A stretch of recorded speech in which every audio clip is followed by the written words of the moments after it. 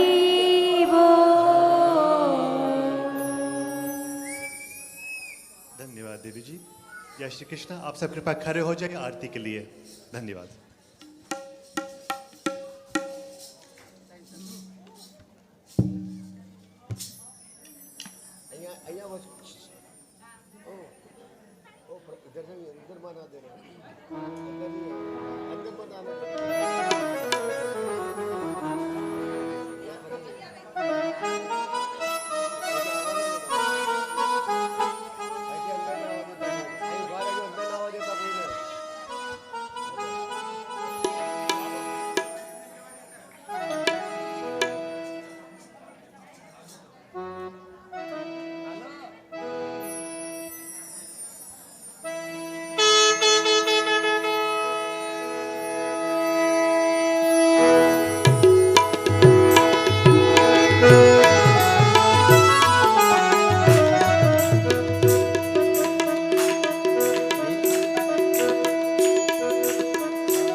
भागवत भगवान की है आरती, पापियों को पाप से है तारती।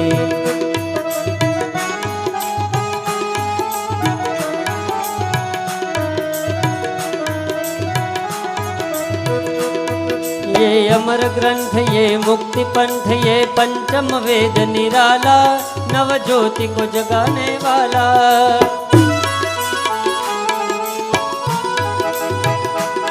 ये अमर ग्रंथ, ये मुक्ति पंथ, ये पंचम वेद निराला, नव ज्योति जगाने वाला। हरि नाम यही, हरि धाम यही, हरि नाम यही, हरि धाम यही, जग मंगल की आरती, पापियों को पाप से है तारती। श्री भागवत भगवान की है आरती, पापियों को पाप से है तारती।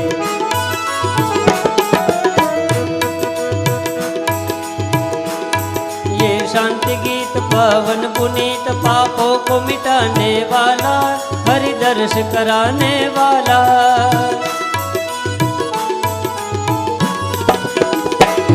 ये शांति गीत पावन पुनीत, पापों को मिटाने वाला, हरि दर्श कराने वाला।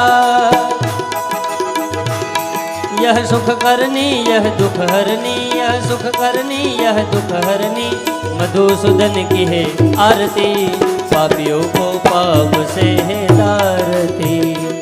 श्री भागवत भगवान की है आरती, पापियों को पाप से है तारती।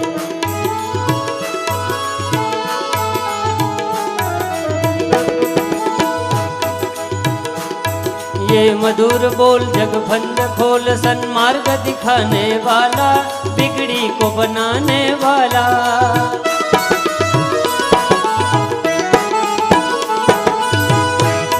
ये मधुर बोल जग फंद खोल, सन्मार्ग दिखाने वाला, बिगड़ी को बनाने वाला।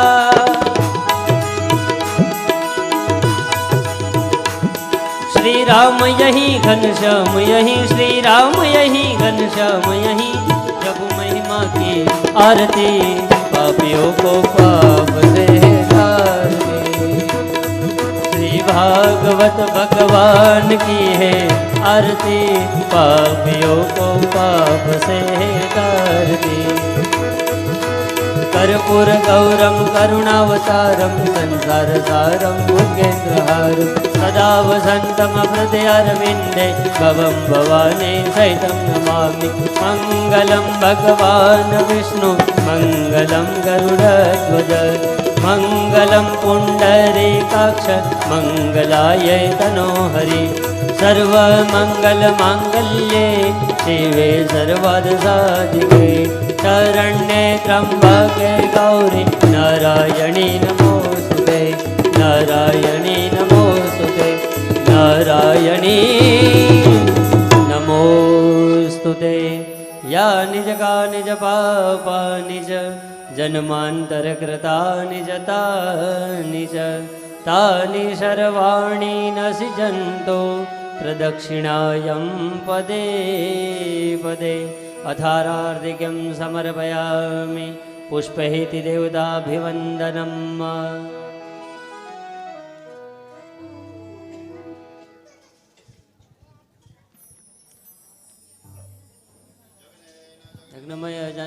यज्ञमयजन्तदेवास्तानि धर्वाणि प्रथमान्यासन्नः तेहनाकं महिमानः सचन्त्र यत्र पूर्वे साध्याः सन्ति देवाः सच्चिदानन्दरूपाय विश्वोत्पत्त्यादिहेतवे तापत्रयविनाशाय श्रीकृष्णाय वयं नुमः कायेन वाचा मनसेन्द्रियैर्वा बुद्ध्यात्मना वा प्रकृते स्वभावा करोमि अद्य सकलं परस्मै नारायणायति समर्पयामि प्रार्थनापूर्वकं मन्त्रपुष्पाञ्जलिं स्तुतिपाठं